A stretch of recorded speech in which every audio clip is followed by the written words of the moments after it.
رضا الحق صاحب،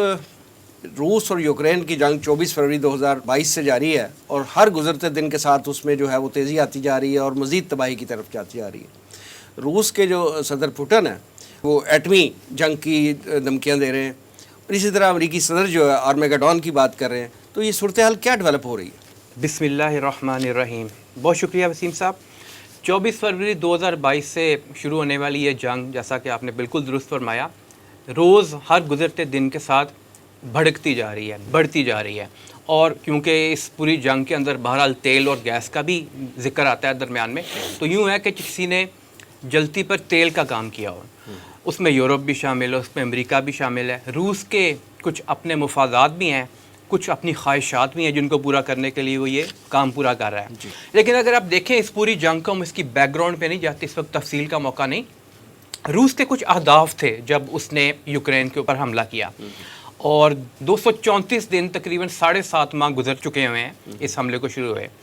تو آخر روس چاہتا کیا تھا جب اس نے حملہ کیا؟ نمبر ایک، یہ جو امریکا اور خاص طور پہ یورپ، کیونکہ یورپ کو امریکہ کی پشت پناہی حاصل تھی، جو نیٹو کی مشرقی طرف ان کی ایک پھیلاؤ تھا، eastward expansion of NATO جسے کہتے ہیں، اس کو بالا روس کے لیے روکنا ضروری ہو گیا ہوا تھا۔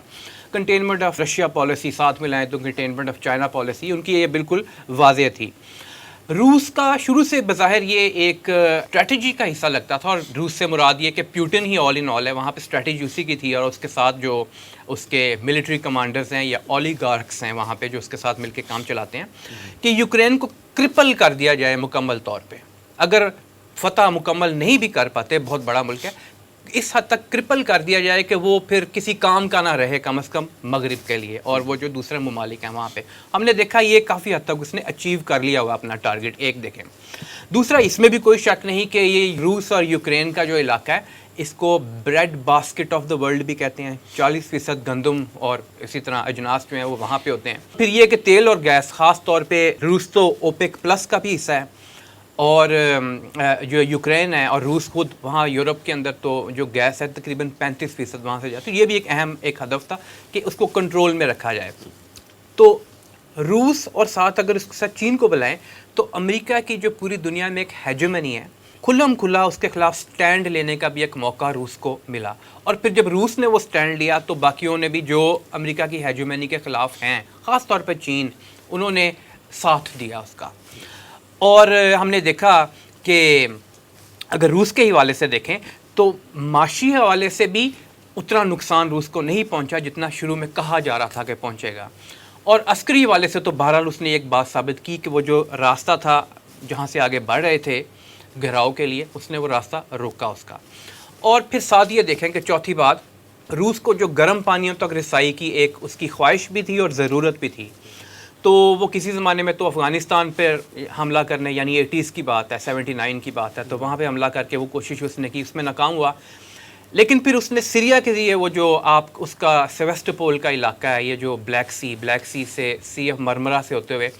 میڈیٹرینین تک پہنچنے کا، دوسری طرف ترتوس کی جو بندرگاہ ہے وہاں تک پہنچنا، اور پھر یہ کہ بوسفورس کا علاقہ بھی اس کے لیے اہم ہے، تو اس نے اپنی جو پانی کی گزرگاہیں ہیں اس کو بھی محفوظ بنانے کے لیے یہ ایک قدم اٹھایا۔ ماضی قریب میں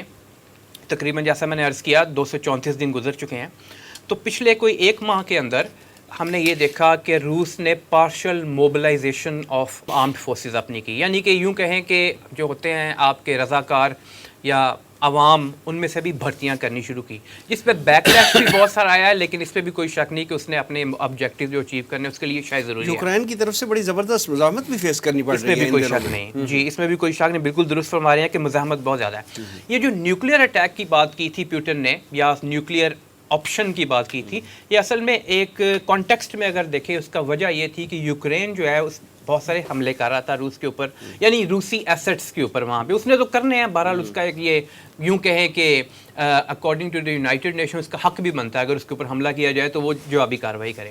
لیکن اس کو سپورٹ جو یورپ سے اور باقی ممالک سے حاصل ہے، اور پھر روس کے جو کچھ اثاثہ جات ہیں سمندر کے اندر اور اس کے علاوہ اس کے اوپر جو حملے کیے،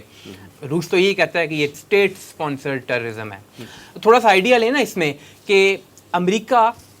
جنوری 2021 سے لے کے اب تک، یعنی تقریباً 2 سال گزر گئے ہیں، $17.5 بلین